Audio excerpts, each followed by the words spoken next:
आप सोच रहे होंगे 9 रूप तो देवी के होते हैं, फिर बहू? भाई बहू भी तो लक्ष्मी का रूप है। तो जब बहू के पैर पड़ने से घर में समृद्धि आती है तो और क्या क्या होता है, जरा देखिए। रामलाल और श्यामलाल 2 भाई थे। दोनों बड़े ही प्यार से साथ ही एक ही घर में रहते, लेकिन दोनों की बीवियों का रवैया एक दूसरे के लिए बिल्कुल ठीक नहीं था। एक दिन रामलाल की बीवी कहती है, अरे रमा, ये क्या कर दिया? सारा कचरा पूरे घर में फैला दिया। माफ करना दीदी, मैंने रखा तो एक ही जगह था, लेकिन हवा इतनी तेज चली कि उड़ गया। अभी उठा देती हूँ। हाँ, जल्दी करो। और एक बात, अब भाई साहब से बोल देना कि 2 रसोई कर ले। पता तो है मेरा बेटा सोहन बड़ा हो गया है, अब लड़की वाले भी आने लगे हैं, तो उसकी शादी हो ही जाएगी इस साल। हाँ दीदी, मेरा बेटा विहान भी तो बड़ा हो गया है और उसकी भी तो शादी होनी है। ठीक कहती हैं आप। अब हम ऊपर वाले तल्ले पर शिफ्ट हो जाएंगे। मैं विहान के पापा से बात कर लेती हूँ। बात नहीं करना, शिफ्ट होना है, क्योंकि मैं अब साथ नहीं रह सकती। हाँ दीदी, ठीक है ना। फिर क्या, हो जाते हैं एक घर के, एक परिवार के 2 टुकड़े और 2 रसोई, दोनों के बेटों की शादी। और फिर शुरू होती है कहानी। अरे मेरी बहू तो ढेर सारा दहेज लाई है। ये देखो, बड़ा टीवी, एसी, कार और गहने भी। दीदी, ये तो बहुत अच्छा है, लेकिन है कहाँ आपकी बहू? अब वो सो रही है। थोड़ी रिजर्व टाइप की है ना, अपने ही कमरे में रहती है और ज्यादा बात भी नहीं करती। तभी रमा की बहू की आवाज आती है, माँ कहाँ है आप? जल्दी आइए, नाश्ता ठंडा हो रहा है और मुझे भी भूख लग रही है। आ रही हूँ बेटा, रुक।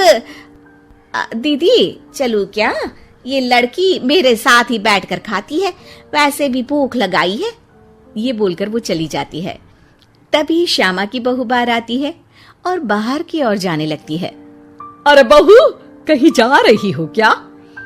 क्या है माँ जी, बिना बात के ठोका मत करो। जा रही हूँ मैं। वैसे भी मेरे पापा ने कार घर में रखने को तो नहीं दी है ना। अरे नहीं बेटा, बिल्कुल बिल्कुल, घूमो घूमो। मैं तो कहती हूँ मुझे भी साथ लेकर जाया करो, साथ ही घुमा करेंगे। अरे नहीं, मैं आपके साथ बिल्कुल भी कंफर्टेबल नहीं हूँ। वैसे भी मैं शॉपिंग में जा रही हूँ, कहाँ आपको टांगती फिरूंगी। ये बोलकर श्यामा की बहू निकल जाती है। तभी उसके कान में ऊपर वाले तल्ले से हंसने की आवाज आती है। और ये कौन इतनी जोर जोर से हंस रहा है? ऊपर जाती है, जहां वो देखती है कि रमा और उसकी बहू साथ बैठकर बातें कर रही होती हैं। फिर तो मम्मी जी इतना मजा आया कि मैं क्या बताऊं।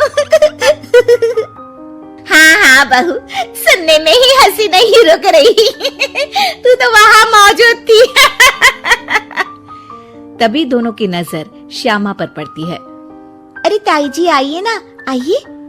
वो उनके पैर छूती है और फिर चाय बनाकर लाती है।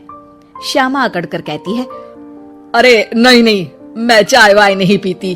बस हंसने की आवाज आ रही थी तो सोचा बता दूं कि टीवी की आवाज धीमी कर लो। अरे टीवी, वो देखो दीदी, धूल खा रहा है। वक्त ही नहीं मिलता देखने का। बहू के साथ वक्त कैसे बीत जाता है, इसकी बातें और किस्से कहानी किसी सीरियल से कम नहीं होते। श्यामा को खुशहाल रमा को देखकर जलन होती है। हाँ, मैं तो तंग आ जाती हूँ इतनी सारी बातें करके। मुझे तो सुकून पसंद है। ये कहकर श्यामा चली जाती है। अगले दिन रमा अपनी बहू के साथ घर से जा रही होती है कि तभी दरवाजे में श्यामा उन्हें टोकती है। अरे कहाँ जा रही हो दोनों? अरे देखिए ना दीदी, इसे शॉपिंग करने जाना था। मैंने कहा अकेली चली जा, तो कहने लगी मम्मी जी आप घर में अकेले बोर हो जाओगे ना, आप भी चलो हमारे साथ। अरे अब इस उम्र में तू कहाँ घूमेगी? अब देखते हैं दीदी, जहाँ ये लड़की घुमा दे। अब मेरी बहू भी कल गई थी कार चलाकर। हाँ। तभी रमा की बहू कहती है, ताई जी मुझे तो कार चलानी नहीं आती, लेकिन हाँ, इस सुहाने मौसम में मम्मी जी को स्कूटी की सैर करा देती हूँ। श्यामा का मुंह बंद हो जाता है। वो अपने कमरे में चली जाती है जहाँ उसकी बहू बैठकर अकेली टीवी देख रही होती है। बहू, तू भी कुछ बातें किया करना, मैं अकेले अकेले बोर हो जाती हूँ। तो क्या मैं यहाँ आपको एंटरटेन करने आई हूँ? देखिए मम्मी जी, मैं तो सिर्फ ये कहना चाहती हूँ कि ये टीवी मेरे पापा ने दी थी, तो ये टीवी कल तक मेरे कमरे में लग जानी चाहिए, समझिए आप। ये बोलकर वो वहां से चली जाती है। श्यामा सोच लेती है कि वो अब ये सारी बातें अपने बेटे को बताएगी।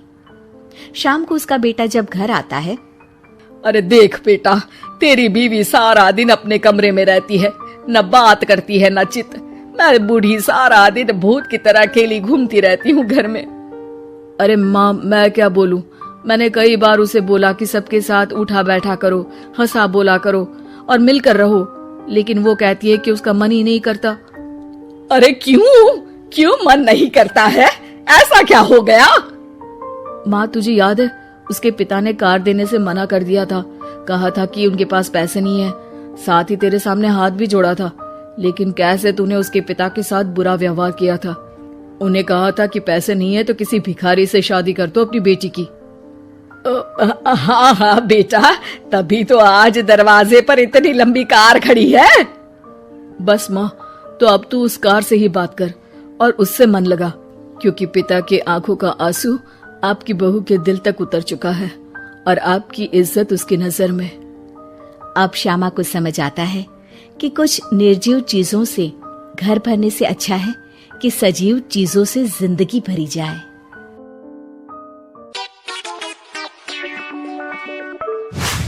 कहानी एक ऐसे घर से जहां शादी का माहौल है, लेकिन टेंशन और शांति इतनी कि शादी का घर किसी जंग के मैदान जैसा दिख रहा था। अरे जैसा मर्जी डेकोरेशन कर दो, पैसों की चिंता मत करो। इतना पैसा जब लड़के वालों को दे दिया तो फूल वालों को देने में मुझे क्या दिक्कत है? अरे धीरे बोलो ना, साफ लग रहा है कि फ्रस्ट्रेटेड हो। अरे तुम तो चुप ही रहो, एक बेटी संभाल नहीं पाई। सारा दिन मैं काम पर जाता था, सोचता था घर पर बच्चों को अच्छे से संस्कार मिल रहे होंगे, लेकिन नहीं, मैडम को तो अपनी किटी और फैशन से फुर्सत मिले तब ना। माँ चुपचाप वहां से चली जाती है। समझ में नहीं आता कि आखिर शर्मा खानदान में हो क्या रहा है। कल तक चिड़िया सी फुदकने वाली शीना की शादी यूं अचानक एक मोटे काले लड़के से क्यों हो रही है? शीना कमरे में हाथ में गुड़िया लिए बोलती है, मेरे साथ जो हो रहा है ठीक हो रहा है। तुम तो सब जानती हो, साहिल मेरे लिए भगवान है। अब जब वो ही नहीं मिला तो फिर कोई भी हो, जिंदगी ही तो जीनी है, जी लेंगे। बाहर शीना की बुआ किसी से बात करती है।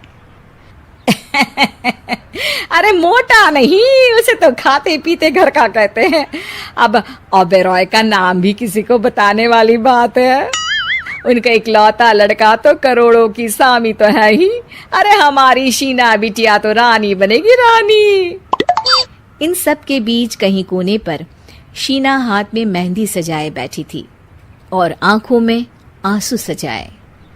और वो समय भी आ जाता है जब शीना मंडप के नीचे हाथ में वरमाला लिए खड़ी होती है, लेकिन तभी अफरा तफरी मच जाती है। कोई कहता है, अरे लड़के की माँ को हार्ट अटैक आ गया। अरे अच्छी खासी थी, कैसे हो गया? अरे कहते हैं ना, किसी किसी लड़की के पैर अच्छे नहीं होते, हो सकता है कि मनहूस है ये लड़की। शीना पास खड़ी सब सुन रही थी। फिर शीना अपने कमरे में आ जाती है। शादी ये कहकर नहीं होती कि लड़की मनहूस है। अब लगातार शीना के लिए लड़के देखने आते, लेकिन आस पड़ोस या किसी के कहने पर शादी हर बार टूट जाती। लेकिन एक दिन, अंकल, मैं काफी दिनों से आपसे मिलने की कोशिश कर रहा था, लेकिन हिम्मत नहीं हो पा रही थी।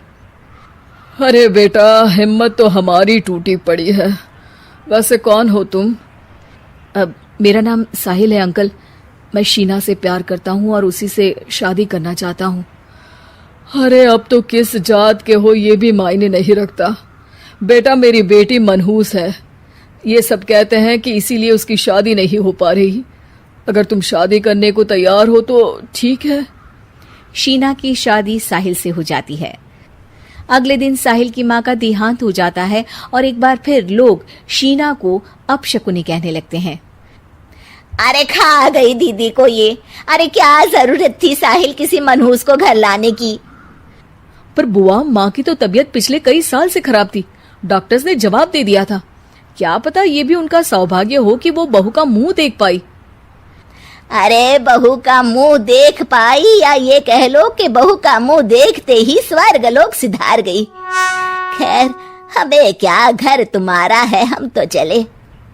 अब शीना को खुद पर ही शक होने लगता है कि कहीं सच में वो अपशकुनी तो नहीं। साहिल, हम दोनों की शादी नहीं हुई होती तो अच्छा था। देखो ना कैसे पहले मेरी शादी टूटती थी और अब तुम्हारी माँ भी। अरे ऐसा कुछ नहीं होता शीना, अपशकुनी वगैरह कुछ नहीं होता। ये सब तो ईश्वर के खेल हैं। वो शादी तुम्हारी इसलिए टूट गई क्योंकि तुमको मेरी पत्नी बनाना था और माँ का जाना तो तय था। वो काफी बुजुर्ग थी, साथ ही एक ऐसी बीमारी से जूझ रही थी जिसमें डॉक्टर्स भी उन्हें नहीं बचा पाते। शीना साहिल की बात सुनकर तसल्ली कर लेती है और वहां से चली जाती है। अगले दिन शीना, अरे ओ शीना। क्या हुआ? उफ, कहीं फिर मेरी वजह से कोई नुकसान? अरे नहीं नहीं शीना, तुम जानती हो जिस प्रॉपर्टी के केस को हम बरसों से लड़ रहे थे उस पर फैसला आ गया, वो भी हमारे हक में। अब हम करोड़पति हो गए शीना। शीना शांत रहती है। अरे क्या हुआ? करोड़ पत्नी बनकर तुमको खुशी नहीं हुई? शीना की आंखों में पानी आ जाता है। चलिए जी, कुछ तो अच्छा हुआ मेरी जिंदगी में आकर आपके साथ। साहिल शीना को गले लगाकर कहता है, मेरी नई नौकरी भी तुम्हारे ही आने से लगी। ये प्रॉपर्टी का केस जीता, सब कुछ तो तुम्हारे आने के बाद ही हुआ। फिर तुम मनहूस कैसे? ये सुनकर शीना खुश हो जाती है।